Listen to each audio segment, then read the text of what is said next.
من 10 إلى 60 مليار سنتيم هي تكلفة صيانة محرك طائرة الجوية الجزائرية بالخارج، وفي حال أي خلل معقد تستنجد الشركة بالمؤسسة الأم لتصليح أعطاب محركاتها، يقول مدير صيانة المحركات بشركة الخطوط الجوية الجزائرية. صيانة محرك تاع طائرة على حسب النوع تاع المحرك، تبدا من $1,000,000 حتى 6 ملايين دولار. الصيانه تاع المحركات صح تكلف غالي، بصح حنا رانا نعمل باش نقصوا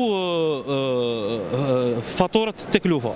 Sur des types d'aéronefs, type de moteur installé sur le 737NG par exemple, on est arrivé au niveau modulaire, c'est-à-dire au lieu d'envoyer tout le moteur en bloc pour réparation, on désassemble le moteur, on fait les inspections nécessaires et on envoie uniquement le module qui est endommagé.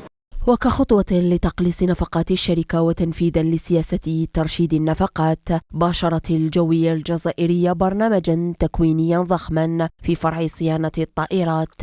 هو البرنامج مكثف وبرنامج غير منقطع، يعني هناك برنامج مع شركات الأم أربيس ومع الأتيار ومختلف الشركات الأم، الأجهزة كهونيوال وكشركات مثلا صناعة المحركات GE. نراعي بالخصوص هذا الجانب هو أن نكون الأيادي العاملة الجزائرية على تكوين في أعلى مستوى. هذا ويوظف فرع الصيانة بالجوية الجزائرية لوحده 1250 شخصا في انتظار توظيف 50 آخرين.